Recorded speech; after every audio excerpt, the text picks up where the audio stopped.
Great to have you with us on Business Prime Time on SABC News, coming to you live from Johannesburg. If you haven't heard the news, we've dodged a downgrade. S&P, the global credit rating agency, Standard & Poor's, has affirmed our investment grade rating. That means we avoid the dreaded junk status for now.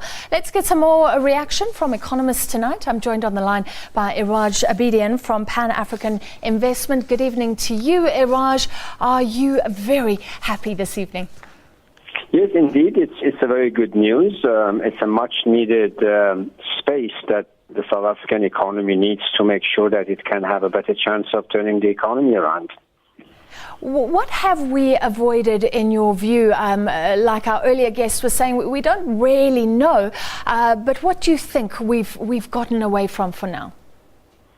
I think what we've achieved more than what we've gotten away is that since January, the Minister of Finance and the team at the National Treasury have managed to bring enough and a convincing case of fiscal consolidation, as well as a great deal of political hard work in the background to convince the rating agencies that the South Africa is not yet in a condition that deserves a junk-stated or sub-investment grade status, which means if we hadn't done that, and this is what we have avoided, a situation where the cost of capital would go up, inflation would go up relatively quickly, and recession would set in at least for the next 2 years.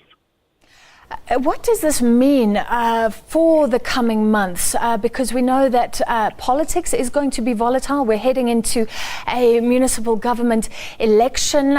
Will this affirm the authority, I guess, the effectiveness of our finance minister? Could that result in more or less tensions in the ANC? Are you willing to venture at what could possibly happen now? Without a doubt, this statement or this position, judgment by S&P has affirmed the Minister of Finance's political leadership as well as fiscal leadership. The Minister and the National Treasury now have a very important and effective leadership within the cabinet. Will it lead to further tension? No doubt. But we have seen the National Executive Committee of ANC last weekend coming squarely behind the Minister of Finance. And that's a very important achievement for Minister of Finance as well as for the ANC in general. But without a doubt, there are some in the ANC who would like to go the other way. And that is what we're going to see in the next few months. To me, the local election is not as significant for the fiscal exercise as it is the forthcoming mini-budget that will be declared in October. And what will the rating agencies be hoping to hear from that mini-budget? Well, they would like to see a further, not acceleration, but certainly a further maintenance or holding the line, if you like, on the fiscal front, that as the economy either shrinks or does not turn around, the fiscal numbers, not only for this year, but for the projected, the next MTF period, are kept in line with affordability principles. That debt does not get out of hand, the cost of debt does not get out of hand, and all the peripheral expenditure is brought under control, and most importantly, the governance of the institutions such as SAA, such as the NEL, a whole lot of state-owned enterprises are brought under good governance control. Let's quickly talk about Eskom. I'm looking at the statement, Iraj, and it seems like S&P is really giving kudos to the government for fixing our energy crisis. If I can just read, the combined measures have helped eliminate load shedding, which was prevalent in the last winter's cycle and depressed overall economic growth last year. So this shows that with firm action, things can be changed. I guess that's somewhere we have moved forward. Absolutely. There's no question that under Mr. Molefe's leadership, Eskom has stopped the the hemorrhage and has stopped the damage that Eskom used to exact on the economy by continuous disruptions. Having said that, Eskom has got still a lot, and they have acknowledged a long way to go. We have to secure not only a supply of electricity at GDP growth of 0.5%, but we need to up the production and reliability of availability of electricity when the economy can grow at 2.5%, 3%, 4%, or 5%. And so these are some of the remaining homework that we as a nation have to do.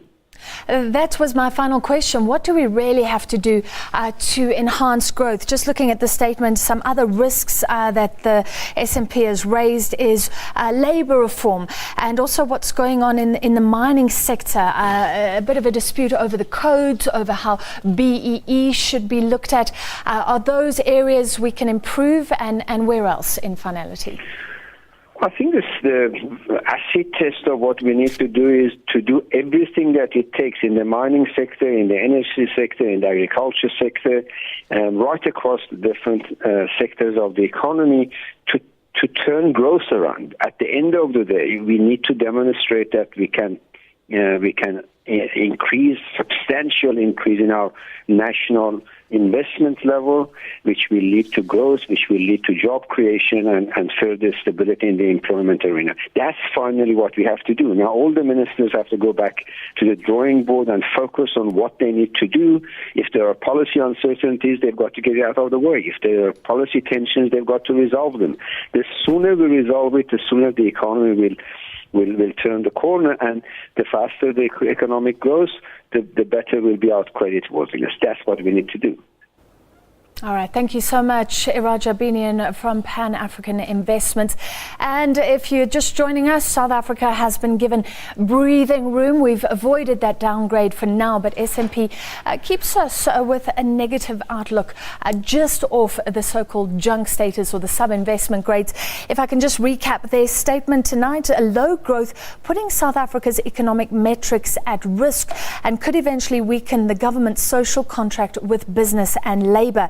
It speaks about rising political tensions, accentuating vulnerabilities to our credit profile. Still, SNP says energy sector improvements will likely reduce some of the economic bottlenecks, and pending finalisation of labour and mining reforms could engender a positive confidence shock.